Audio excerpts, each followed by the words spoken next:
तुम्हें कितनी बार बताया है, मेरे तैयार होने से पहले मेरा नाश्ता तैयार हो जाना चाहिए।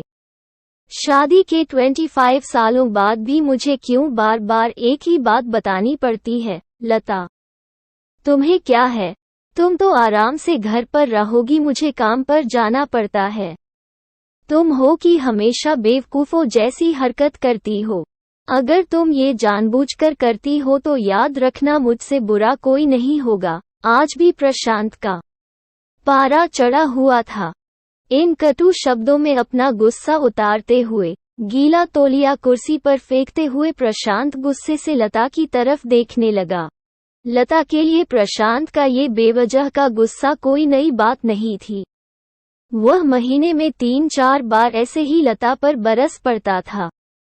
पहले पहले लता उसका विरोध किया करती थी, लेकिन जब कई सालों तक प्रशांत में कोई बदलाव नहीं दिखा तो लता ने खुद को ही बदल दिया। अब प्रशांत के कुछ भी कहने से लता को कोई फर्क नहीं पड़ता था। प्रशांत की हर बात वो चुपचाप सिर नीचे झुकाए सुन लेते थी। शादी के पहले 5 साल तक लता ने पूरी कोशिश की थी कि प्रशांत को बदला जाए, लेकिन फालतू का गुस्सा करना और बाद में लता को भला बुरा कहना, यह मानो जैसे उसकी आदत बन गई थी। कोई भी वाद विवाद होता तो प्रशांत सीधा लता को बोल देता, अगर मैं तुम्हें अच्छा नहीं लगता तो क्यों नहीं चली जाती अपने मायके, क्यों रहती हो मेरे साथ? इतना सब कुछ होने के बावजूद लता प्रशांत के साथ रहती थी क्योंकि उसे अपनी बेटी की फिक्र थी। और वह जाती भी तो कहाँ, अपने बूढ़े हो चुके माँ बाप को इस उम्र में परेशान करना वह नहीं चाहती थी। समाज और लोग क्या कहेंगे, ये भी तो उसे देखना था। वह इतनी पढ़ी लिखी भी तो नहीं थी कि खुद जाकर कोई नौकरी कर सके और अपना और अपनी बेटी का पालन पोषण कर सके। लता को अब अपनी फिक्र नहीं थी। उसको फिक्र थी तो बस अपनी शादी लायक हो रही बेटी की। लता नहीं चाहती थी कि पति पत्नी के झगड़े की वजह से काव्या डिस्टर्ब हो। काव्या की पढ़ाई पूरी हो चुकी थी, उसके लिए अब शादी के रिश्ते आने लगे थे। कई रिश्तों को काव्या ठुकरा चुकी थी। 2-3 महीने बाद एक अच्छा रिश्ता आया। रिश्तेदारों और पहचान के लोगों ने भी लड़के के बहुत गुणगान किए थे।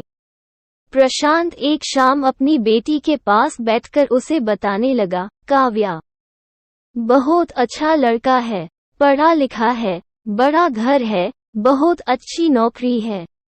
ऐसे रिश्ते बार बार नहीं आते बेटा, इस बार मना मत करना। काव्या अपने पिता से ज्यादा बात नहीं करती थी।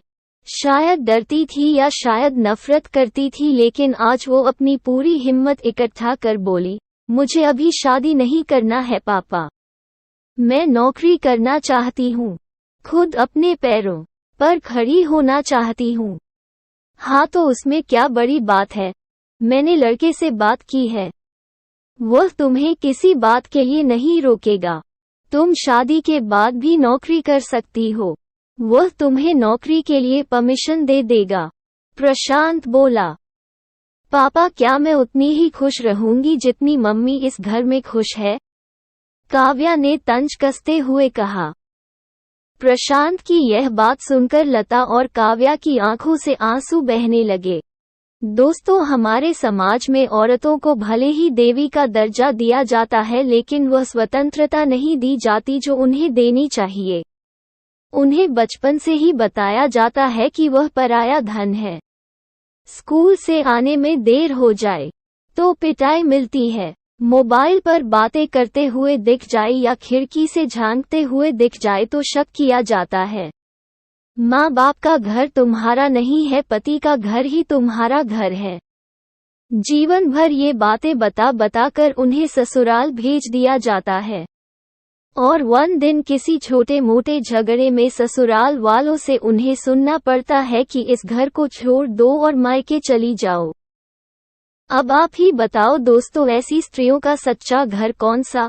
आखिरकार वह किस घर को अपना कहे? हमेशा की तरह पूरी कहानी पढ़ने के लिए आपको धन्यवाद। दोस्तों, उम्मीद है ये कहानी आपके दिल को छू गई होगी। ऐसे ही सीधे दिल तक उतरने वाली कहानियाँ पढ़ने के लिए आप हमारे चैनल को सब्सक्राइब करें। धन्यवाद।